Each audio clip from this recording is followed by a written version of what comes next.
ഒരു വെടിയുണ്ട അവിചാരിതമായ ഒരു മനുഷ്യൻ്റെ ഗുരുതരമായ മാനസിക രോഗം സുഖപ്പെടുത്തി. കേൾക്കുമ്പോൾ വിശ്വസിക്കാൻ പ്രയാസം തോന്നുമെങ്കിലും വൈദ്യശാസ്ത്ര ലോകത്ത് രേഖപ്പെടുത്തപ്പെട്ട ഒരു യഥാർത്ഥ സംഭവമാണിത്.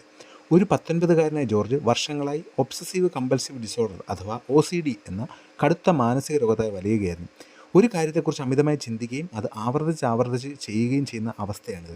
ജോർജിൻ്റെ കാര്യത്തിൽ ദിവസവും 100 കണക്കിന് തവണ കൈ കഴുകുകയും ഇടയ്ക്കിടെ കുളിക്കുകയും ചെയ്യുന്നത് അവൻ്റെ ജീവിതത്തിൻ്റെ താളം തെറ്റിച്ചിരുന്നു. സാധാരണ ജീവിതം നയിക്കാൻ പോലും അവന് കഴിഞ്ഞിരുന്നില്ല.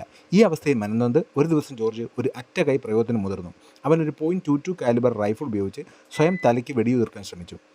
എന്നാൽ സംഭവിച്ചത് മറ്റൊന്നായിരുന്നു. വെടിയുണ്ട അവൻ്റെ തലച്ചോറിൻ്റെ ഇടതുവശത്തെ മുൻഭാഗത്തുള്ള ലോബിൽ തുളച്ചു കയറി അവിടെ തന്നെ തങ്ങി നിന്നു. ഡോക്ടർമാർക്ക് വെടിയുണ്ട പൂർണ്ണമായും നീക്കം ചെയ്യാൻ കഴിഞ്ഞില്ല. അതിൻ്റെ ചില ഭാഗങ്ങൾ തലച്ചോറിൽ അവശേഷിച്ചു. വെടിവെച്ച് 3 ആഴ്ച കഴിഞ്ഞപ്പോൾ ജോർജിൻ്റെ ജീവിതത്തിൽ അത്ഭുതകരമായ ഒരു മാറ്റം കണ്ടു തുടങ്ങി. അവൻ്റെ OCDയുടെ ലക്ഷണങ്ങൾ, അതായത് അമിതമായി കൈ കഴുകുന്നതും കുളിക്കുന്നതുമെല്ലാം പൂർണ്ണമായി അപ്രത്യക്ഷമായി. അടുത്ത 5 വർഷത്തിനുള്ളിൽ ജോർജ് സാധാരണ ജീവിതത്തിലേക്ക് മടങ്ങിയെത്തി. അവനൊരു ജോലി കണ്ടെത്തുകയും കോളേജിൽ ഉന്നത വിജയം നേടുന്ന ഒരു വിദ്യാർത്ഥിയായി മാറുകയും ചെയ്തു.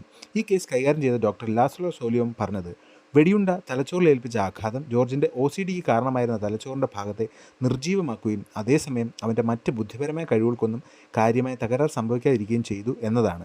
ഇത് വൈദ്യശാസ്ത്രം പോലും അത്ഭുതപ്പെട്ട ഒരു. ഇതിനെക്കുറിച്ച് 1988 ഫെബ്രുവരി 25 ന്യൂയോർക്ക് ടൈംസ് റിപ്പോർട്ട് ചെയ്തിട്ടുണ്ട്.